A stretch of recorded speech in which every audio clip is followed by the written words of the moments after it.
Hello everyone, welcome to Abhipedia by Abhimanyu IAS. I am Himanshu and today I am going to cover the previous year question regarding the EPFO examination, and I will cover the economics section of this examination. So first let us know about the EPFO examination. This year UPSC is conducting a combined examination for two posts under EPFO. These are EO, AO and APFC post. Both these posts are very good posts. EO, AO post is a grade B post and APFC post is a grade A post, and there are around 150 vacancies in EO, AO and around 17 APFC. So why is it important for you to learn for this examination? Because EPFO currently is in the phase of expansion, and in the next 5 years we are expecting regular recruitments through these papers. So you can visit our website Abhipedia. We have a comprehensive course covered for EPFO, which will be having live lectures, recorded lectures, test series, and previous year questions. And you can even contact on this number for any inquiry, that is 951 777 6651.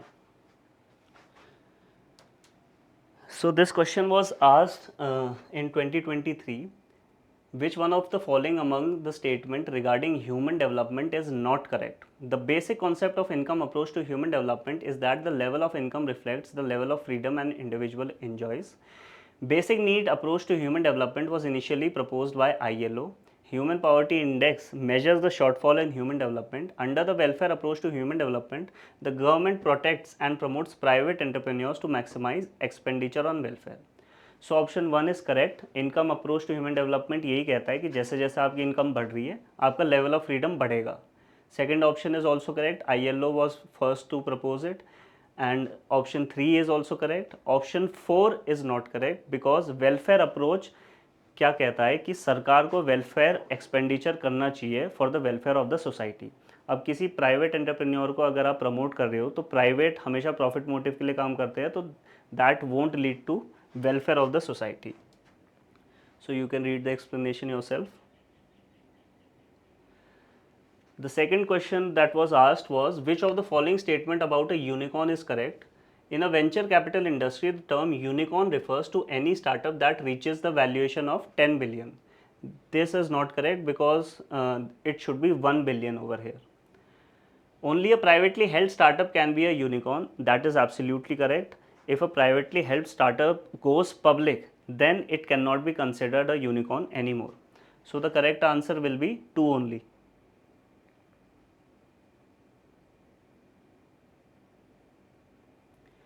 So let us come to question 3. It was asked in 2021, according to economic survey of 2020 and 21, which one of the following will be India's real GDP growth in 21-22? So it was 9% back then.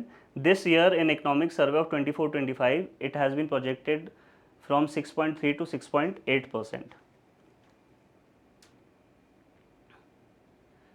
In 2017, a question had come on social cost. Social cost is higher than economic cost because these are the options. Society is bigger than economy. Society includes polity while economy does not include. Cost borne by bystander is positive. Society includes both consumer and producers. The correct option is option 3, that is cost borne by bystanders is positive. So what is social cost? Social cost is all the cost with the externalities. What are externalities? Externalities are something like अगर आपके locality में किसी ने एक industry खोली है और वो आपके इन्वायरमेंट को प्रोड्यूस कर रहा है, that pollution will be called the externalities, and that will be included in the social cost. So we can read the explanation. Option 4, option 3 is correct. Cost borne by bystander is positive. This is correct because social cost includes externalities which are cost not accounted for in purely economic transaction like pollution or other negative effects impacting third parties. So in 2015 a question was asked on special economic zone. So you should know what are special economic zones. Special economic zone particular area सरकार जो है एक particular area decide करती है, that area is fixed for with the aim of increasing investment and exports. अब investment और exports कैसे increase होंगी? Companies are encouraged to set up their industries there, and how are they encouraged? They are provided with tax benefits, easy regulations and good infrastructure. Even there is no duties on imports and exports. You can read the explanation over here. So this question was asked on unbalanced growth. Unbalanced growth is hypothesized when expansion can take place simultaneously on several growth routes, supply of labor is fixed, supply of capital is unlimited, and active sectors need to and do energize sluggish sector. So what is unbalanced growth? When the government is investing in particular sectors, मतलब जब सरकार equally हर जगह invest ना करके particular sectors में invest कर रही है, और उन पर्टिकुलर सेक्टर्स की growth are leading to the growth of other sectors as well, for example transport and infrastructure. अगर आपने कहीं एक रोड निकाल दी तो उस रोड की वजह से वहाँ पे जितनी भी इकोनॉमिक एक्टिविटीज़ हैं वो बूम करेंगी। सो the correct answer over here is active sectors need to and do energize sluggish sectors. You can read the explanation here. So this question was asked in 2015. It is regarding GNP. So first let us read the question. Consumer goods and services, gross private domestic investment, goods and services produced by the government, net factor income from abroad. इनमें से what are included in GNP? So the GNP includes the consumer expenditures, consumer investments by individuals and firms, the government expenditures, net exports and net factor income from abroad. So all these are part of the GNP when we calculate GNP. So the answer is 4. What are not included in GNP? Imports are not included in GNP and net factor to abroad. To abroad का क्या मतलब है? अगर कोई foreign national हमारी country में income earn कर रहा है और अपनी कंट्री में वापस भेज रहा है, that will be called as net factor income to abroad. That will not be included in GNP. So here's the definition of GNP. In 2015, this question was asked, trade between two countries take place on account of difference in cost. Different countries have different factor endowments.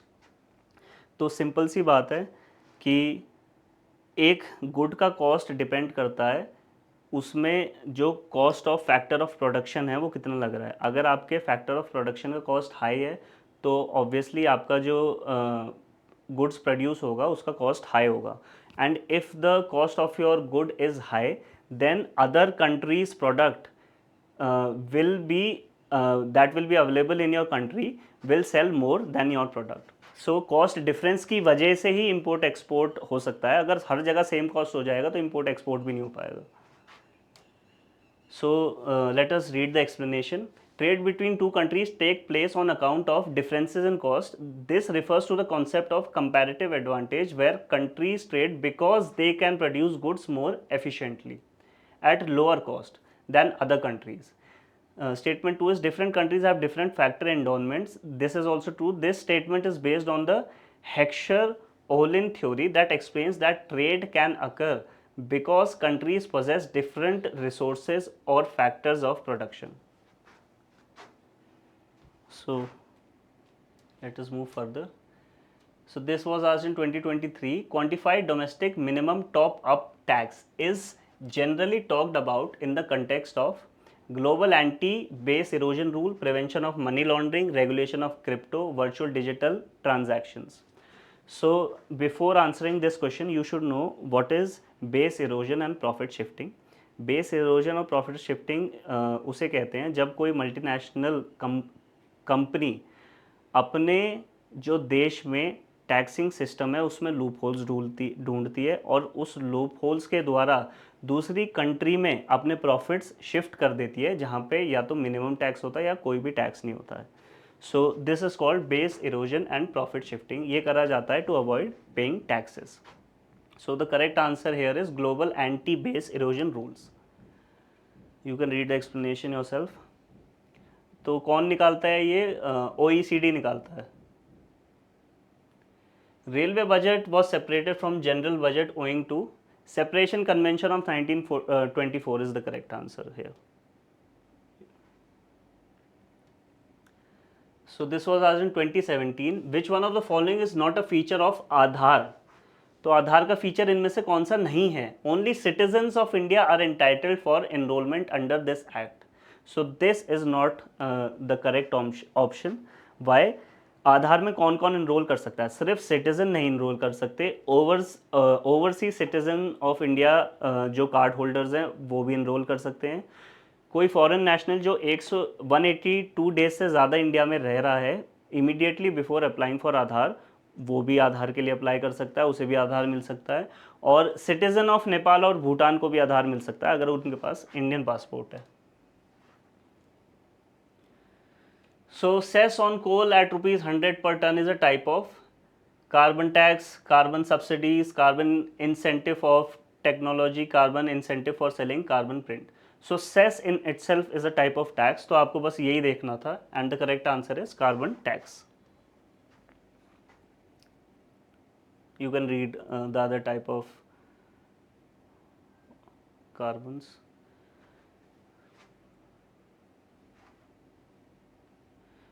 Rangarajan Committee on Disinvestment of shares in public sector enterprises suggest that the percentage of equity to be devised should not be more than 49% for industries explicitly reserved for the public sector, and it should be either 74 or 100% for others.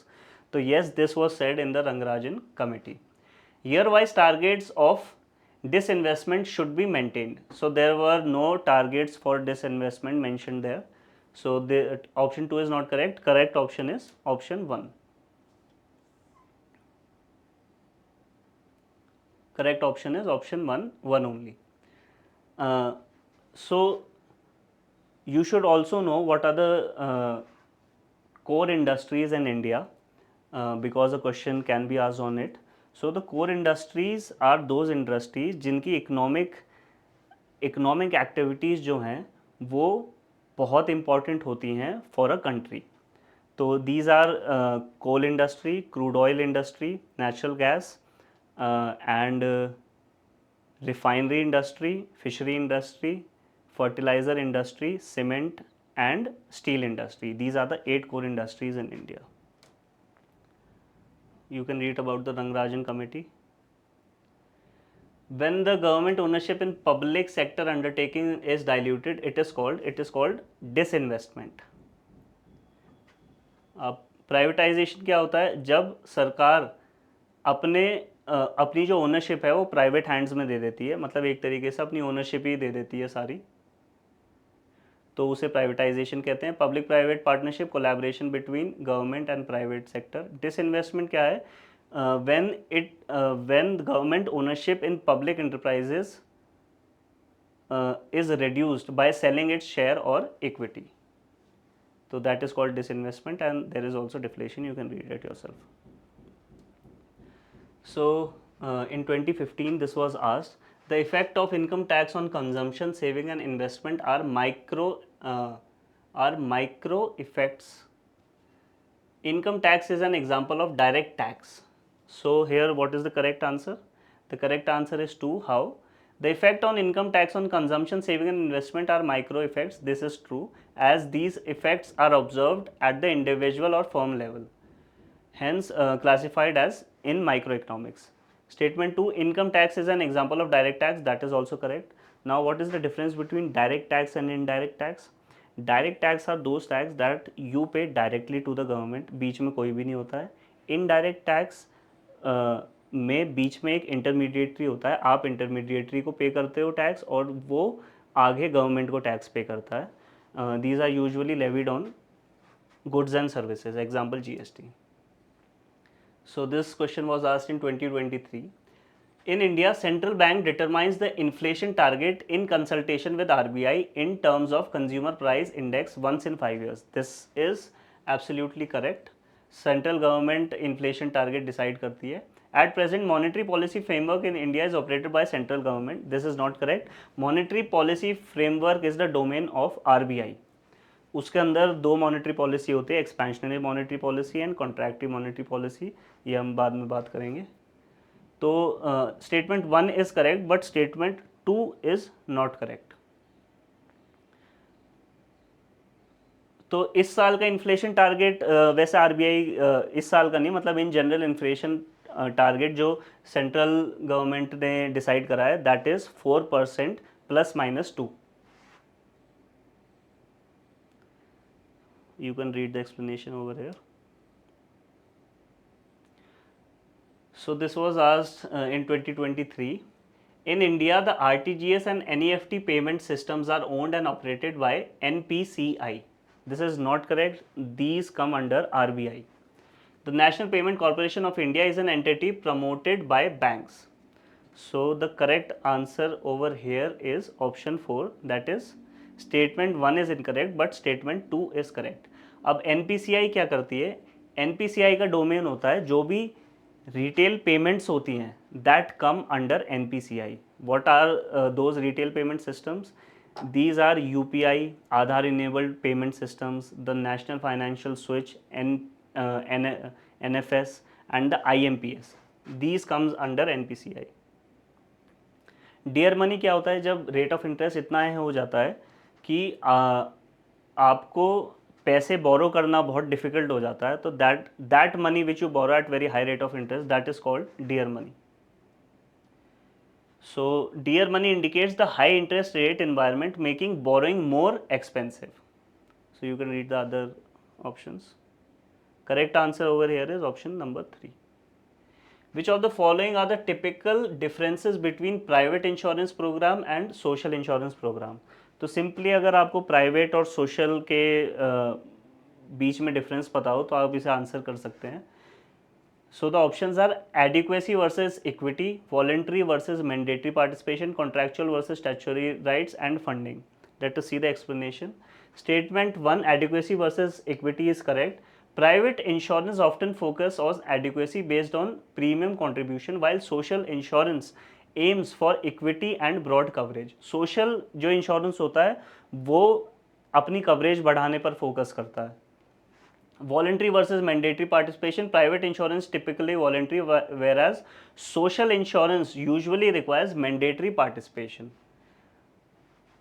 Contractual versus statutory, in private insurance rights are contractual whereas social insurance right are statutory. Funding, private insurance funded by premiums while social insurance is often government funded or employer or employee contributions. Example of social insurance is Pradhan Mantri Jeevan Bima Yojana. So now we have come to the last question. So this is regarding the expansionary monetary policy. How does an expansionary monetary policy affect the rate of interest and level of income? तो हमें ये पता होना चाहिए कि पहले ही हमने discuss किया था RBI मॉनेटरी पॉलिसी फोर्सी करता है, उसके अंदर दो पॉलिसीज़ आती हैं, expansionary policy and contractionary policy. तो एक्सपेंशनरी पॉलिसी क्या होती है? जब RBI को मनी सप्लाई इकोनॉमी में बढ़ानी होती है तो वो अपना एक्सपेंशनरी पॉलिसी यूज़ करता है. Usually this is used in the time of recession. तो सरकार कैसे एक्सपेंशन करता है of money supply in the economy? अगर सरकार रेट ऑफ इंटरेस्ट गिरा देता है तो लोग ज़्यादा लोन ले पाते हैं बैंक से. लोग ज़्यादा लोन ले पाते हैं तो लोगों के पास ज़्यादा पैसा आ जाता है इन हैंड. अगर ज़्यादा पैसा इन हैंड आ जाता है तो लोग इन्वेस्ट भी करना स्टार्ट करते हैं और एक्सपेंडिचर करना भी स्टार्ट करते हैं. तो उससे इकोनॉमिक एक्टिविटी जो होती है एक इकोनॉमी में वो ग्रो होती है और उसकी वजह से जो इकोनॉमी में मनी की सप्लाई होती है वो इंक्रीज़ होती है. So that's why let us see at the first option. Raises the level of income but lowers the rate of interest. So this is absolutely correct. The expansionary policy raises the level of income but lowers the rate of interest. This is correct. Raises the rate of interest but lowers the level of income. This is not correct. Rate of interest कम करती है, जबकि raises both rate of interest and level of income. That is not correct. Lower both rate of interest. So answer तो हमारा पहले में ही आ गया था. Raises the level of income and lowers the rate of interest. So these are the type of questions that are asked in the EPFO examination from economic concepts. तो अगर आप ये वीडियो फॉलो करेंगे तो आपको समझ आएगा कि आपको इन डेप्थ नॉलेज होने की ज़रूरत नहीं है, आपको ब्रॉड जो इकोनॉमिक कॉन्सेप्ट हैं उनकी नॉलेज होनी चाहिए, और आपको जो बेसिक टर्मिनोलॉजीज़ होती हैं इकोनॉमिक्स की उन पे थोड़ा ध्यान देना चाहिए. So I will try to cover in the next video the other questions that were asked from the previous year examinations. Thank you.